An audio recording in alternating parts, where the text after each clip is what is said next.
Hello and welcome back to Storytime. Today we shall continue with my absolute favorite book, Redwall by Mr. Brian Jacques. Chapter 18. Clooney massed his forces in the roadside ditch opposite Redwall Abbey. He stood well back in the meadow behind the ditch, surrounded by his captains. Here, where he was out of range, he could direct the entire operation. But at the moment, he was not having things all his own way.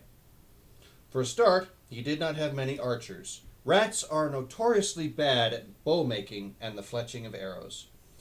From the ramparts of Redwall, the field and harvest mice sent down volley after volley of tiny arrows, which, while they had no great killing power, were causing much wounding and discomfort in the ranks of Clooney's horde. Standing beneath his banner, which was rammed into the earth, Clooney cracked his tail. "Redtooth! Darkclaw! Tell the sling throwers to stand ready.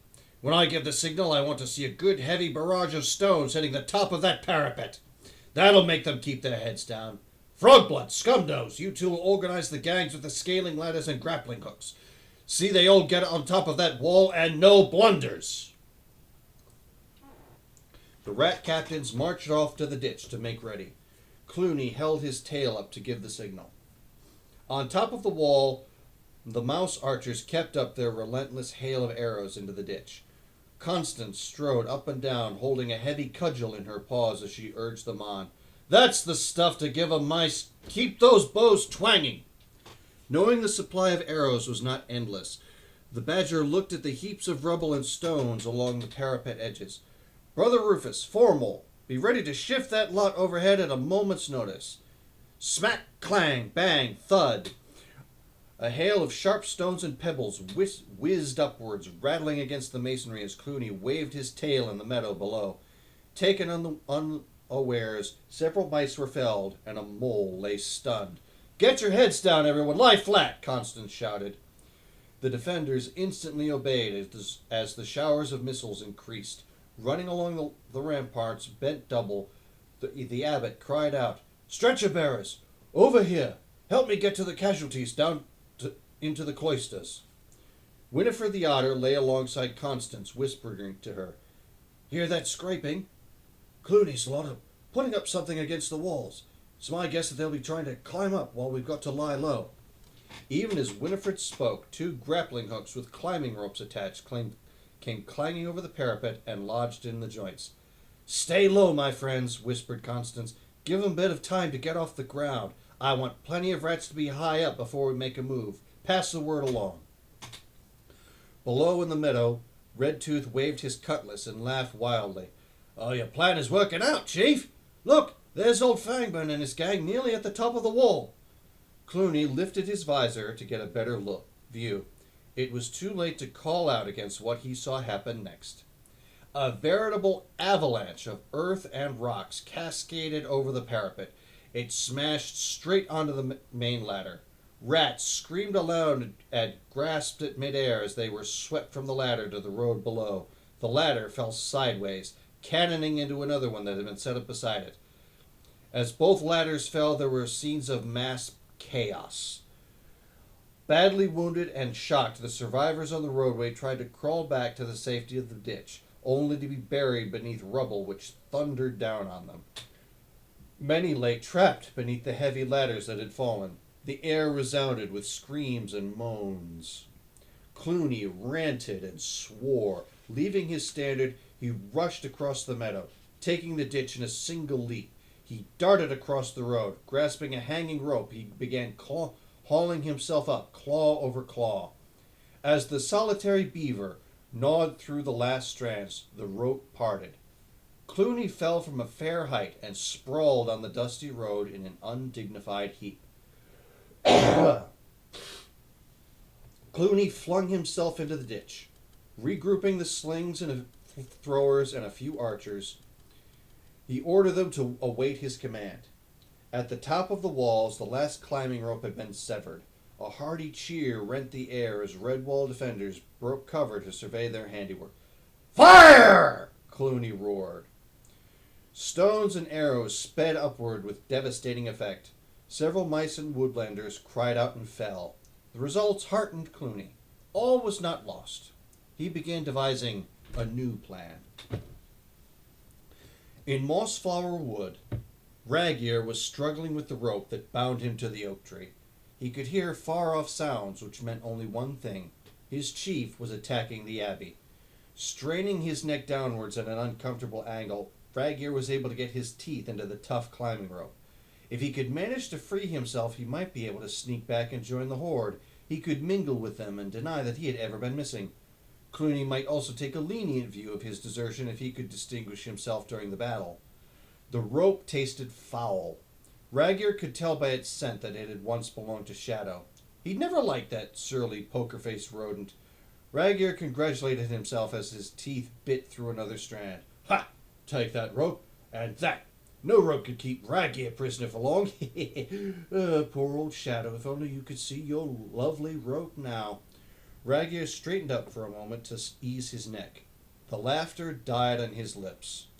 A horrified gurgle bubbled from his throat. Icy claws of terror gripped from his chest. Swaying hypnotically, a foot from his face, was the biggest, strongest, most evil-looking adder that had ever been born.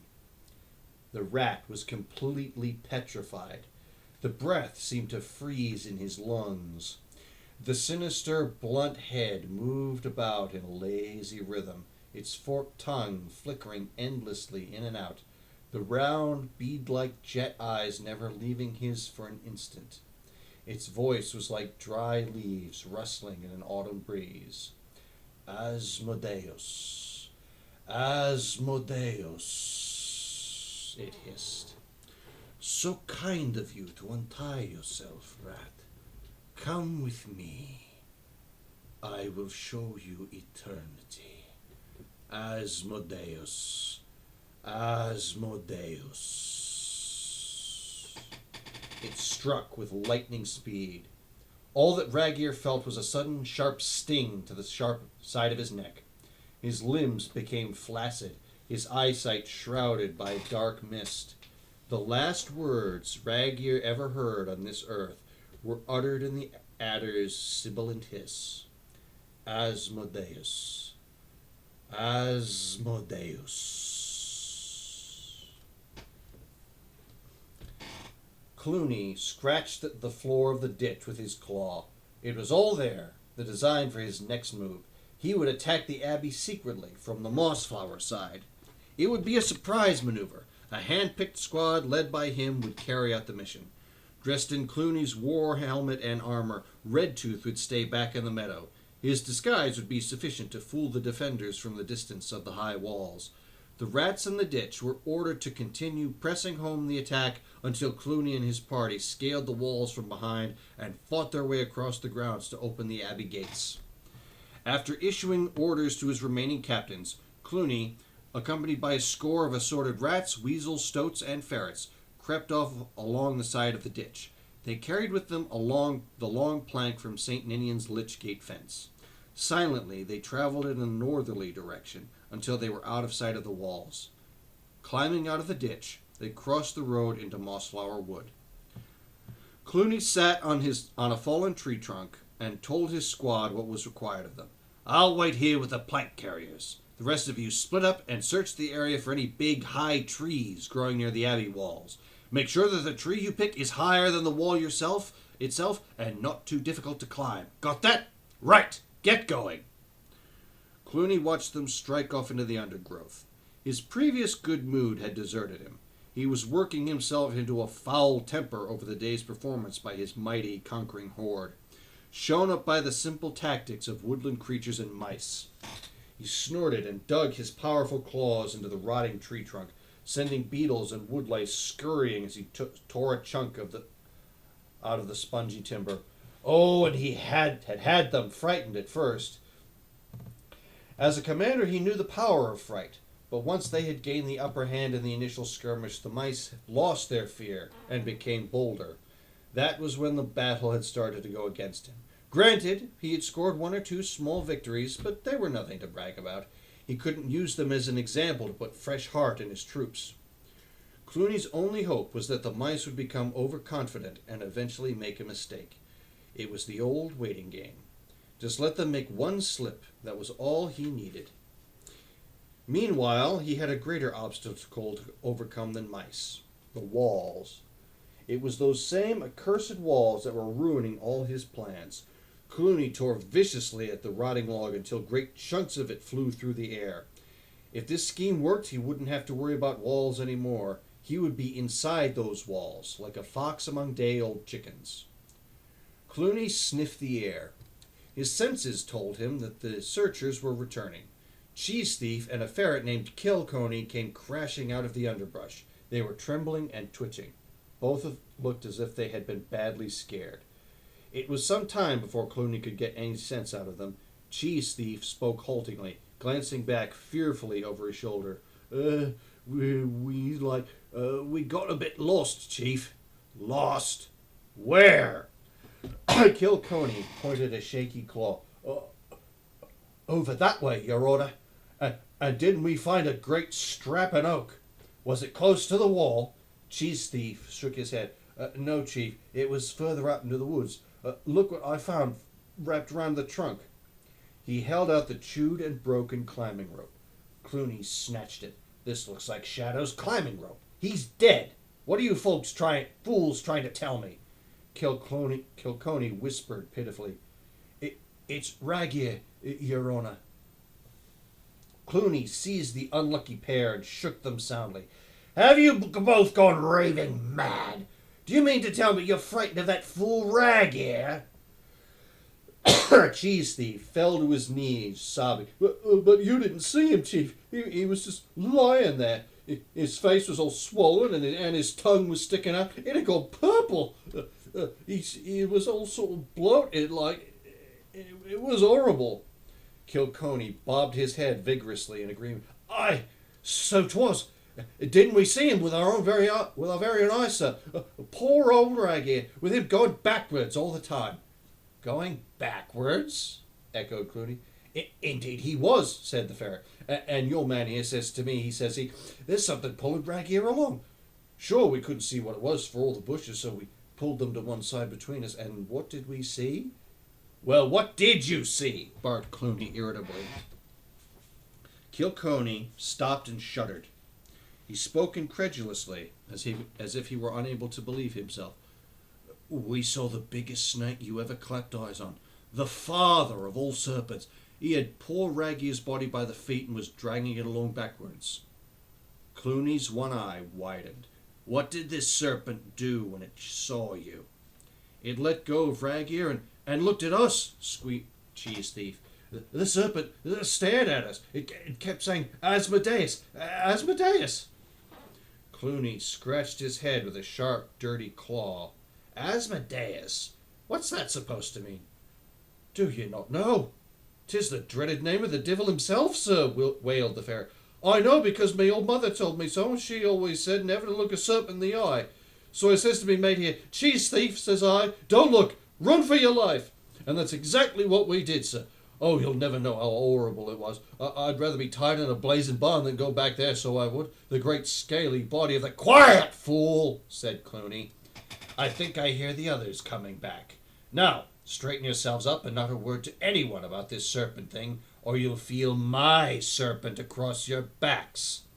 Clooney's long tail waved menacingly under their noses. They took his point. A weasel called Scrag came running up. He reported smartly with great efficiency. High tree near the Abbey wall, Chief. Elm, I think. Much higher than the wall. Lots of branches jutting out. Just the job for climbing. How far to this tree? Clooney asked. About 10 minutes march to the east, Scrag replied.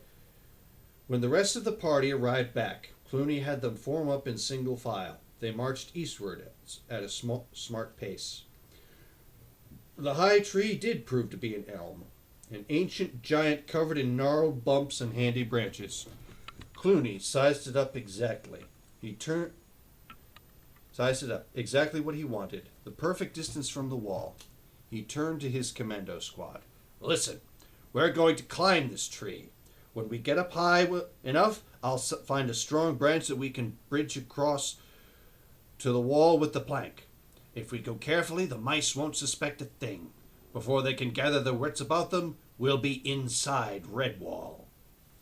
And we shall continue next time.